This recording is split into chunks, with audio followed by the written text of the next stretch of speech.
frère vient avec une inspiration. Dieu lui a parlé. Cette inspiration ne peut jamais être au-dessus de Saintes Écritures.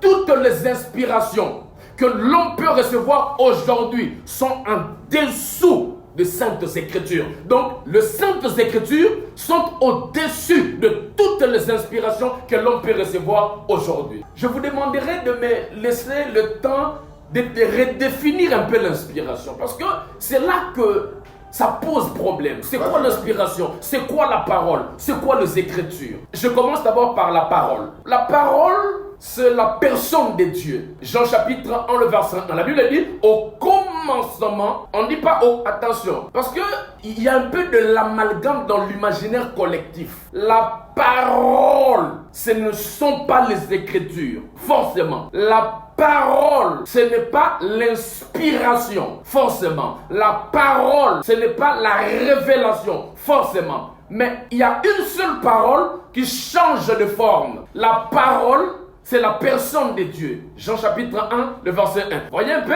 Donc la parole, c'est Dieu incarné.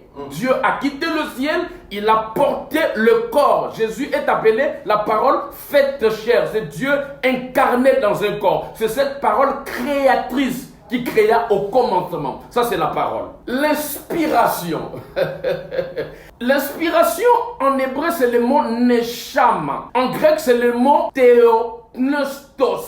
Il y a le mot théos, qui veut dire Dieu. Il y a le mot pneuma, qui veut dire le souffle. C'est comme ça quand on voit le pneu, on voit le souffle. Même la doctrine qui parle du Saint-Esprit, on appelle ça pneumatologie, parce que ça parle du Saint-Esprit. Parce que la doctrine du Père, c'est la théologie. La doctrine du Fils, c'est la christologie. La doctrine du péché, c'est l'armatiologie. Mais la doctrine du Saint-Esprit, c'est la pneumatologie. Quand on dit pneuma, on voit le souffle. Donc, par définition, l'inspiration, c'est la substance que Dieu a utilisée pour communiquer sa parole dans des hommes, pour que ces derniers écrivent les Saintes Écritures. Le souffle de Dieu qu'il a transmis dans la vie des hommes. Et ces hommes-là ont eu la possibilité d'écrire les Saintes Écritures en respectant le style et la pensée divine. Ce souffle-là, c'est ce qu'on appelle l'inspiration. Maintenant, quand on parle de l'inspiration, il y a 4 sources qui nous inspirent. La première source, c'est Dieu. Dieu inspire. La deuxième source d'inspiration, c'est Satan le diable. La troisième source d'inspiration, c'est l'homme. Et la quatrième source d'inspiration, c'est la nature. C'est comme ça, tu peux regarder une maison, tu dis, cette maison m'inspire. Ce n'est pas parce qu'il y a des gens qui pensent que quand on dit inspiration, que toute inspiration est divine. Non, Dieu inspire, le diable inspire, l'homme inspire, la nature aussi inspire. Ça, c'est les différentes sources d'inspiration. Mais il y a combien de sortes d'inspiration? Parce que c'est là que nous devons nous attarder. Il y a ce qu'on appelle l'inspiration fondamentale. Dans Jude, verset 3, on parle d'une seule inspiration. Et cette inspiration est unique. C'est l'inspiration fondamentale qui est venue une seule fois. Dieu a communiqué sa pensée et les hommes ont pris cette pensée par inspiration. Ils l'ont couchée dans de saintes écritures. On appelle ça l'inspiration fondamentale, soit l'inspiration fondatrice. La deuxième inspiration, c'est l'inspiration supplémentaire. Je ne dis pas l'inspiration complémentaire, mais je dis l'inspiration supplémentaire, César Bassaï. Parce qu'en français, quand on dit complémentaire, c'est quelque chose qui vient s'ajouter sur quelque chose qui était incomplet.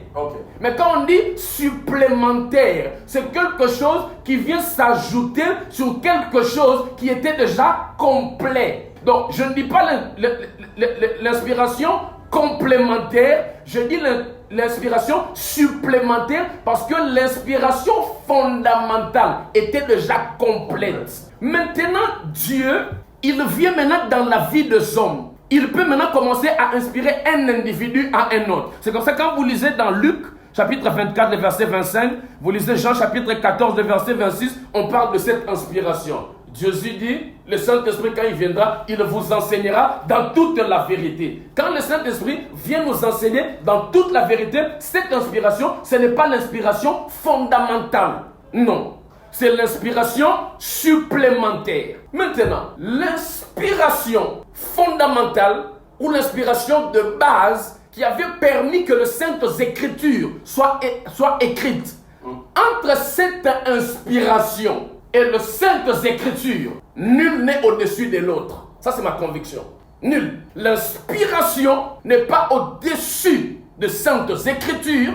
Les Saintes Écritures ne sont pas au-dessus de l'inspiration. Pourquoi? Parce que cette inspiration, c'est l'inspiration canonique. C'est une inspiration qui est venue une fois pour toutes. Dieu l'a transmise aux hommes et les hommes ont écrit la Bible. C'est comme ça, cette inspiration est équivalente ou elle est proportionnelle aux Saintes Écritures. Maintenant, aujourd'hui dans l'Église, quand un frère reçoit une inspiration individuelle ou personnelle ou supplémentaire, cette inspiration, je le dis avec la dernière énergie, je le dis calmement pour éclairer la lanterne de l'opinion.